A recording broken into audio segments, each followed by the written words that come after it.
the submission to the messenger is submission to the intellect, and we are required to follow them because they are leading us in what is in the interest of society as a whole, rather than our own interest as individuals.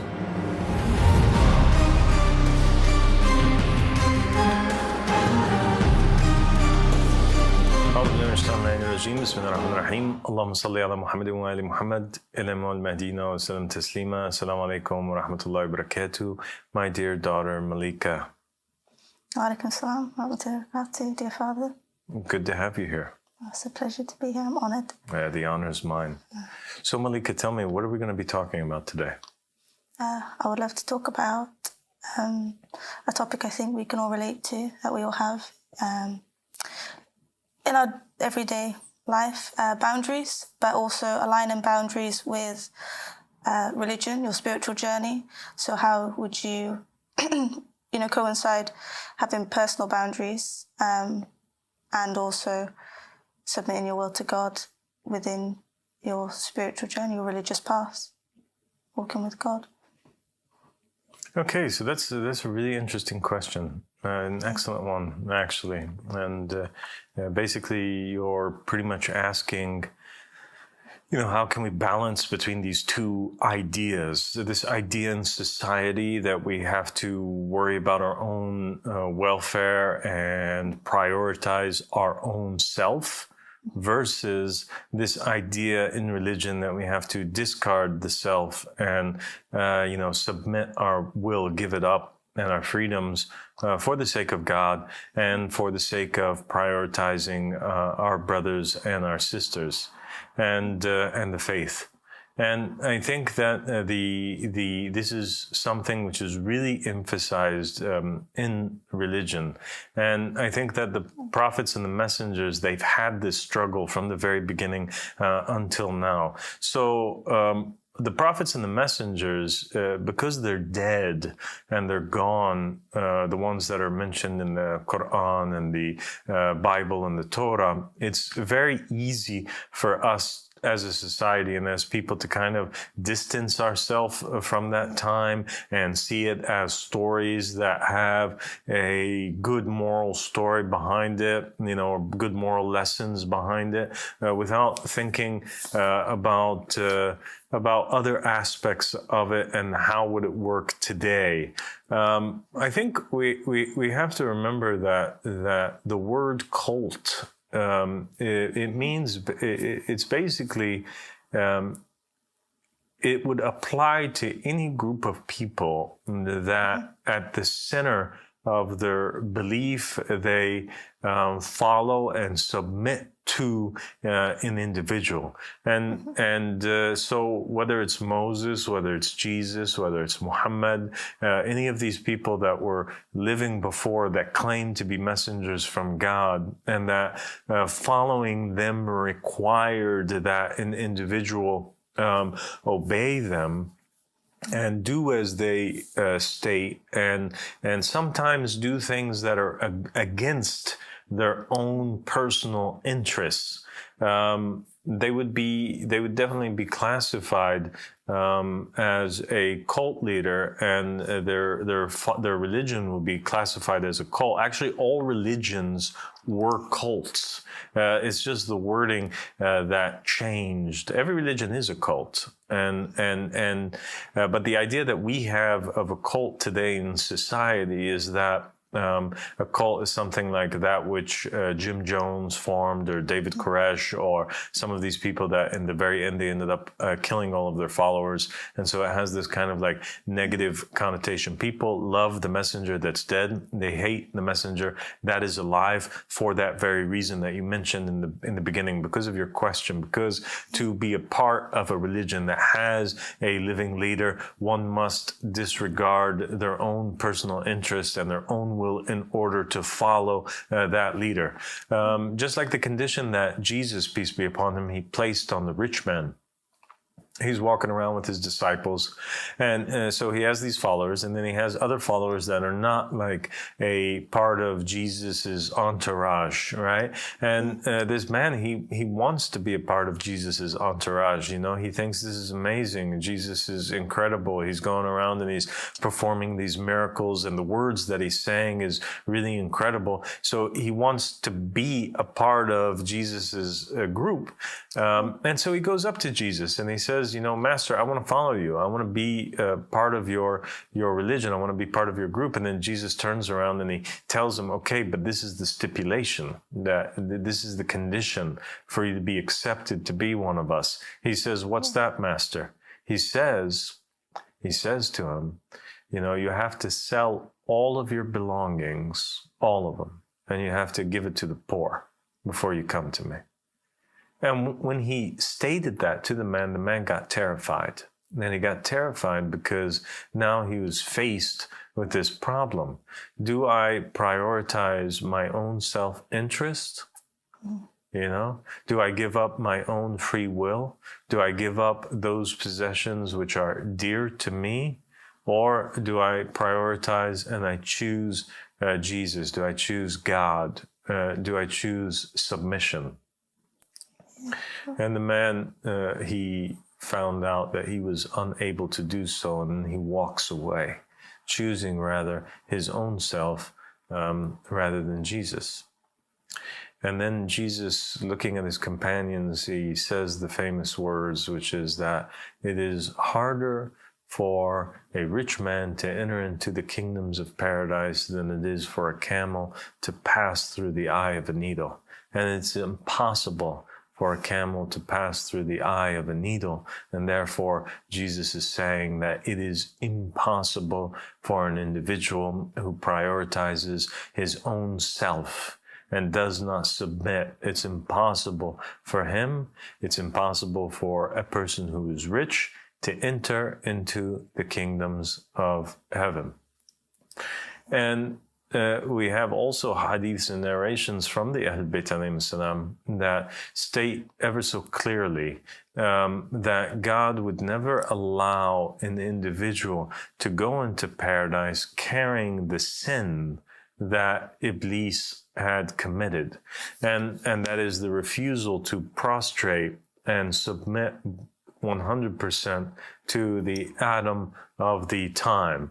And the Ahl Bayt alayhim salam further clarified this, and they stated that we are the ones whom submission to was made obligatory. We are the ones that whoever rejects us, he is the same likeness of Iblis, the person who refuses to obey and to submit.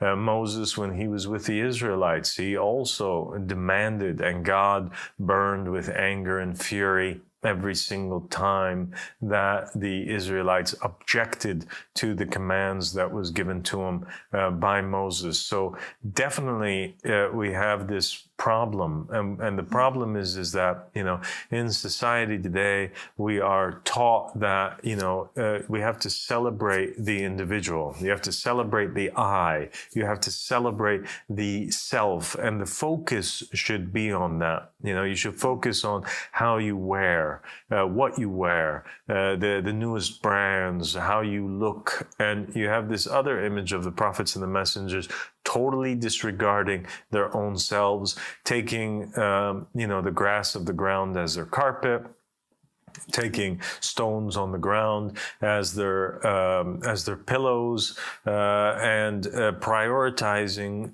the other rather than their own self. Today you have America and the campaign of Trump that he had, which was like, the slogan was America first, which means us first, which really means me first, and that's what's being prioritized and taught and marketed and sold to the public worldwide. And you have the opposite message, which is that if you want God, the one thing that you have to delete and defeat is the self, that the self is the greatest enemy. And that is the thing which is taught and prioritized not just in Judaism, Christianity, and Islam, and made out to be the key of enlightenment itself. But it's also taught in Hinduism and Buddhism, in the Bhagavad Gita, in the words of the Prophet Buddha, and many of the other, in almost every religion out there, whether it was the teachings of the Prophet Confucius or Lao Tzu or any of the other Eastern prophets and messengers who were part of the 124,000. And we're taught that actually all ailments come from the worship and obedience of the self, and because of looking at one's own self, and because of the oppression that we do to others because of the looking of one's own self, which we're not supposed to do. There's this idea that, that God, if he wanted us to look at our own self, Malika, he would have created eyes in the palms of our hands instead, so that we could walk around like this, staring at our own beauty, like people do now with iPhones and cell phones, right? But instead, God put the eyes of a human being right here, so that he could never see himself, but rather he's always focusing on the other, and he's disregarding his self or herself. There's this hadith. It's a mystical hadith, and it's talking about in the very beginning. When God created the self,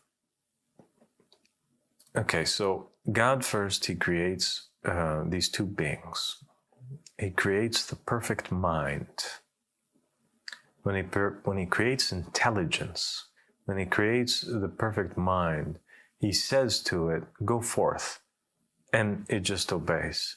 Mm-hmm. And then he tells it, come forward, and it comes back and it obeys. And then he creates ignorance.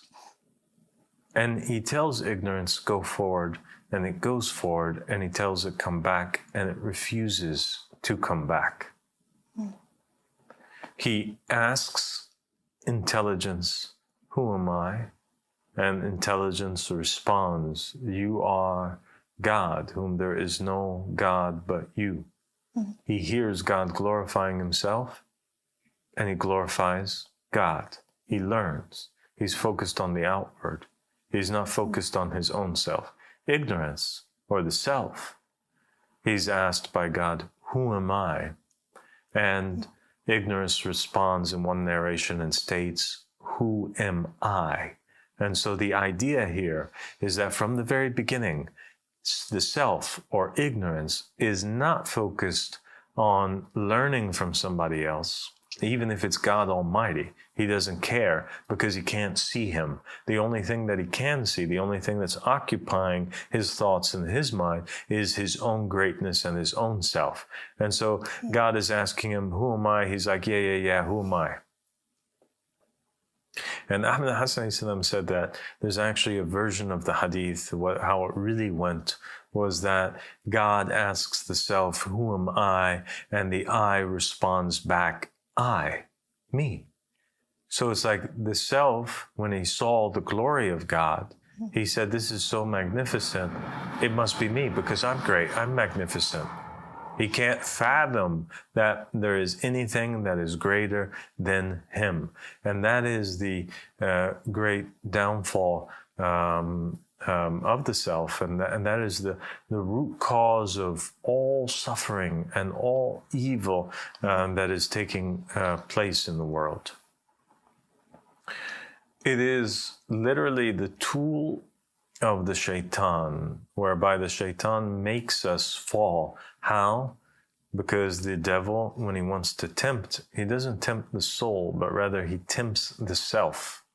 The self is that thing which wants to be pleased. It wants to eat the best of foods.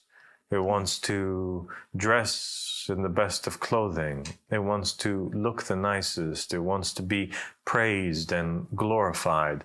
And so the devil can use this inherent darkness which is in the self to deceive people and lead them astray through seducing them and tempting them with disobeying God and prioritizing their own selves. Is the idea clear? Yeah, perfectly clear. So we have then this question, which is, okay, well, what's required then from us, and and why is it that we must obey a divinely appointed leader? Does this divinely appointed leader not have a self too? And the idea is that because of the darknesses of the self, God sends that thing which he created in the beginning, which was intelligence. He sends an individual who has perfected his intellect either completely or to the highest degrees possible out of society. And that person who has perfected himself to the highest degrees naturally would have defeated also his own self. And the self itself, by the way, is called the shaitan. It is the shaitan. Imam Ali alayhi salam, he says that the devil of the shaitan of every individual is his own self. The shaitan of every individual is his own self. So that is the demon that each and every one of us has to struggle with. This perceived entity, this ego that is born when we are born, and that grows and is an illusion and considers itself to be an entity, when in reality it's not really an entity. It's just a group of ideas based on the interactions that we've had and those things that society tells us about our own self, and that forms our opinion on how we should be and how we should act. And so the submission to the messenger is submission to the intellect, and we are required to follow them because they are leading us in what is in the interest of society as a whole, rather than our own interest as individuals. In religion, there's this golden rule that is taught on the tongues of each and every one of the prophets and the messengers. In all of the religions, you can find them. And that is, do unto others as you would have done unto your own self. Okay? Yeah. And so the idea is that enlightenment, salvation, happiness, the key to it lies in prioritizing others, or at least dealing with them as you would deal with your own self. That a person is required to look on the outside in order to achieve happiness.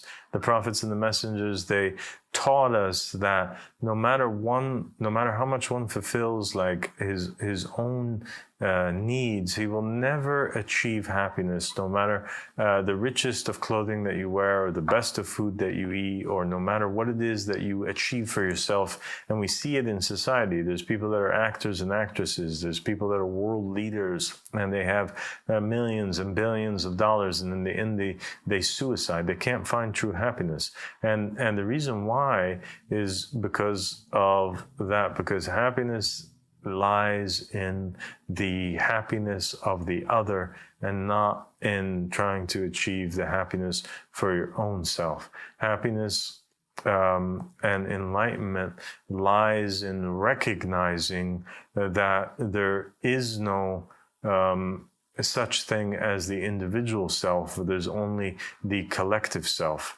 In recognizing and remembering that all of creation are brothers and sisters. Rather, all of creation are oneself. And the Quran says that God had created men and women from oneself. That in its origin, they were one being. And the Prophet Muhammad sallallahu alaihi wasallam, he said that the Muslim nation is one body. And whenever a part of it, and whenever a Muslim is suffering, that's a part of the body that has an ailment or is sick or is suffering, and therefore the rest of the body suffers. Yeah? Yeah. So yeah, that's the, that is in short, the idea that we have. Yeah, no, it's really eye-opening, you know, to understand that it's ourself, you know, is pretty much our biggest enemy. And I think it's clear, as you said, you know, you see it amongst celebrities. You see it, again, in slogans of politics. You know, you see it, that's the discourse for a lot that's just going on right now in the world, with the wars and things like this, you know. They want land for themselves, they want this for themselves, you know. And yeah, it's just very clear. Sad to see, you know, the world would be a lot better place if everybody was just looking out for each other and helping each other, doing everything for each other, you know. And I think it's said before. But yeah, that is what I wanted to, what we've been talking about, what I wanted to talk about, you know. These things, as said before, and it's like, it's a little bit easier said than done, you know.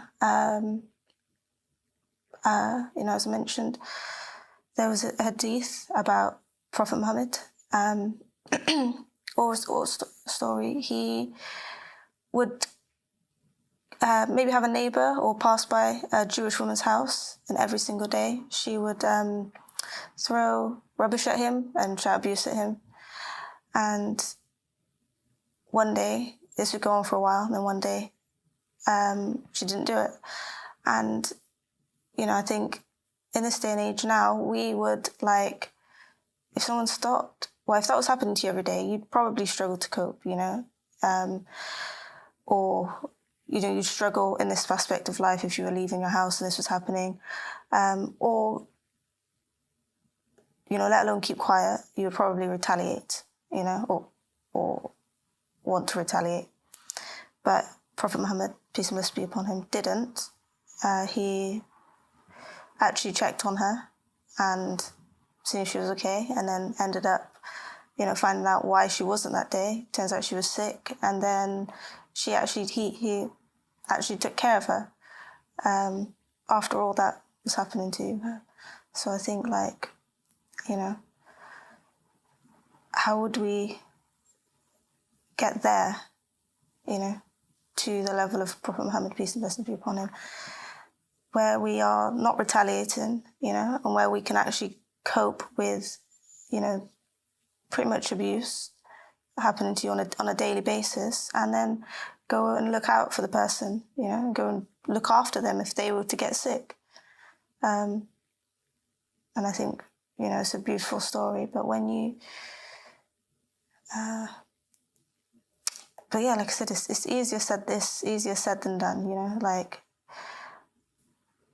it's, that's why I feel like trying to go through your spiritual journey,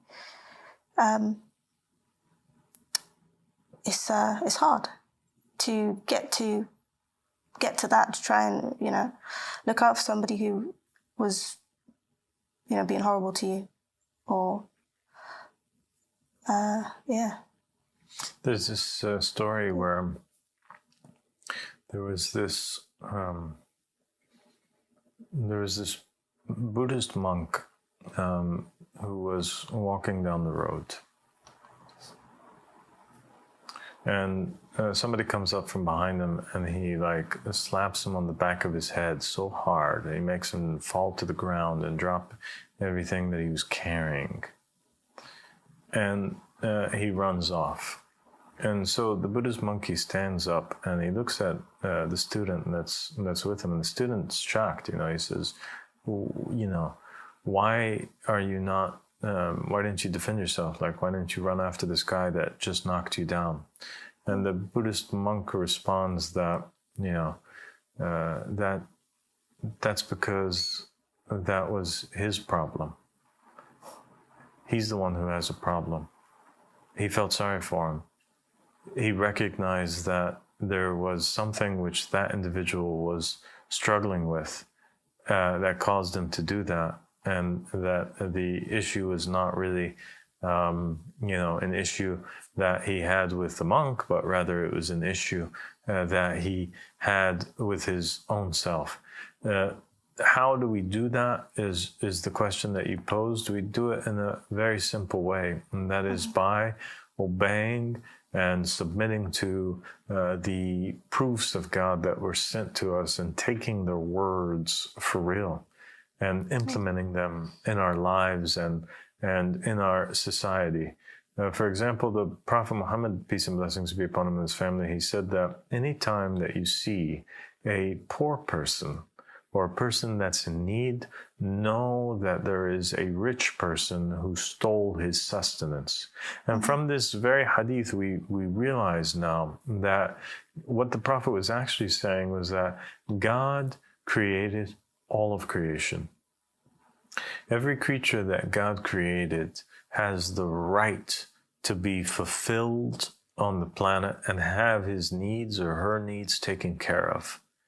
And that anybody who doesn't find his sustenance or his needs, that is not because God didn't send it, it's because somebody else took more than their allotment, took more than what it is that they need.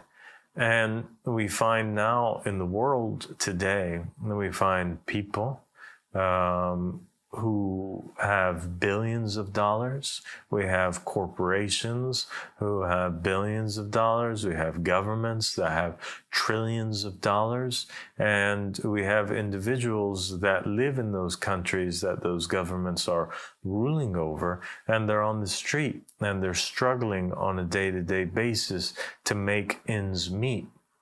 You have the United States of America, for example. It's passing all of these, aid bills and packages to give trillions of dollars in support to countries that need, money to sustain its wars. So they have the governments in the world, and it's not just America. It's all the countries in the world. They have endless amounts of funds that they can spend on killing people and funding the killing of people, and to give other countries that they're supposed to be friends with funds to kill their own people by engaging in wars with other people. And when they're asked about homeless people, or when they're asked about poverty in their country, what do they say? They say, we can't afford it. And the money is suddenly, it's not there, it's not available. And the Prophet Muhammad is saying in that hadith that they're lying, and that it's not the right of an individual to have more from the earth than what he needs to sustain his own self. So every human being who was created by God was meant to come here and live a comfortable life. Having a meal every time a person is hungry is a human right. Having a home to protect against the harsh environments is the human right of every individual. To be able to have a state of good mental welfare, right, is a right of every individual. To have a family and be married is the right of every individual. But the reason why these rights are not gotten by many people, or the majority of people on the planet, is because of the disease of the self, because of the selfishness of certain other individuals. And so the main war that is taking place on the planet is a war between God and between the self, which prioritizes its own interests. God says what in a hadith? He says that the creation, the Prophet Muhammad sallallahu alaihi wasallam says, creation, all of the creatures are the children of God. He didn't put any limitations on that. So everything, every creature, anything that's alive is the children of God. From human beings to the jinn, to the animals, to the fish in the sea, to the birds in the air, to the plants and the trees, everything that's created is a child of God. And the best of you, the Prophet says, are the ones who are the most merciful and the most loving and the ones who serve creation the most. Those are the ones who are the closest to God.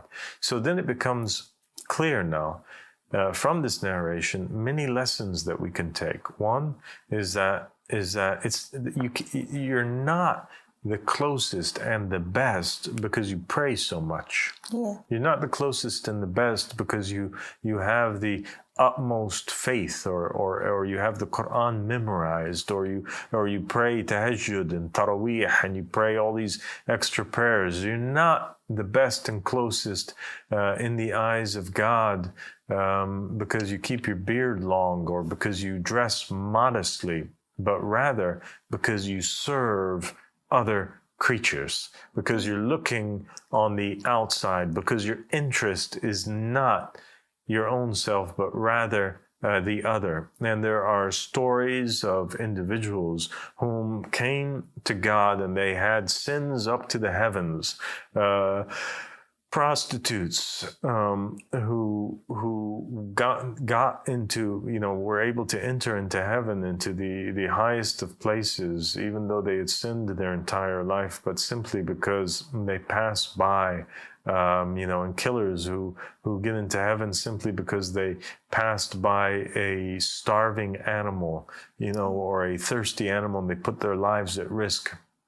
Or they take out of their day to bring water out of a well and to feed that starving animal, that dog or that cat. And there's been individuals who were extremely mean to animals and other individuals, and even though they prayed and even though they abided by the law, in the very end they entered into hellfire because they oppressed another creature. And so the key to saving the planet is disregarding the self and upholding the rights of every other human being. If every individual on the planet right now, every corporation, every company, every government wanted and made sure that other people had what they had, we would not be living on planet Earth anymore. We would be living in the Garden of Eden once again. We would literally turn the planet into a paradise. But it takes that step to go against the self and to go against what's in your own self-interest, because the self-interest of the individual is always against the interest of society as a whole, at large. The individual that we are required to submit to, Ahmed al-Hassan says, is an individual who has more rights over the earth and all of its inhabitants than the earth and its inhabitants do. And that's why we have all these hadiths where the Prophet Muhammad says, do I not have more of a right over you than your own self? But why is it that the Prophet has more of a right? Why is it that Jesus says, whoever loves their mother or their father more than me is not worthy of me? Why? because Jesus and because Muhammad, they love everybody else, and the interest of all other beings is more important than their own self. Ahmed Hassan Islami said that the Imam would not be an Imam if his priority was his own self, and that if the thing that he did when he inherits the earth is take the human beings as slaves or to use it for his own self-interest, but rather we're required to obey someone else because it's that someone else who has our best interest in mind. Just like a child, society makes it obligatory, right? That and no matter where you go, from whatever country, whatever society you live in, a child, we recognize that they don't always have their best interest in mind. They don't have the ability. They're immature. They're unable to distinguish what's going to be harmful for them on the long term. And so it's a requirement that this child, until they reach the age of 18, that they obey their parents. Their parents have rights over them. They can force them to do things for their own self-interest. That's why we have governments that have all of these rights over us, right? And people elect them into power because they think that society needs that which will ensure that it makes decisions that are in its favor, because most of creatures cannot make their own decisions and decisions that are right ones that serve society as a whole. And that's why these laws have to be put into place, because if individuals are going to work on an individual basis, then they're going to destroy entire society and everything, because then you'll have people that are just going around stealing and murdering and doing whatever it is that they want and taking whatever they want and not working and not contributing.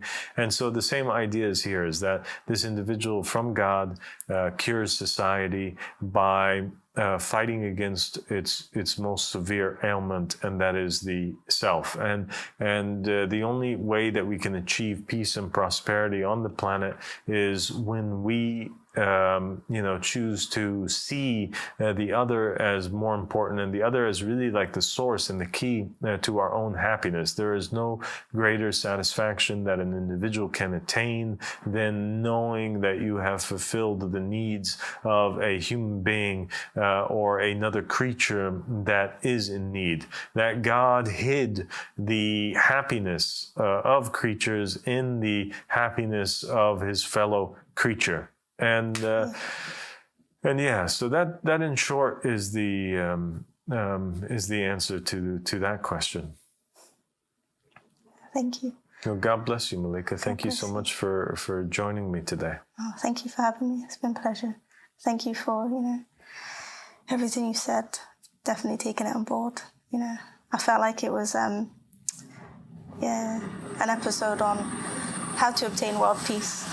And I think we all pray for that. So I think if we all take it on board in our day-to-day lives, as I will, the world could be a much better place. Thank you. God bless you, and I look forward to more episodes with you in the future. God bless you. Thank you. Assalamu alaikum. Wa alaikum salam.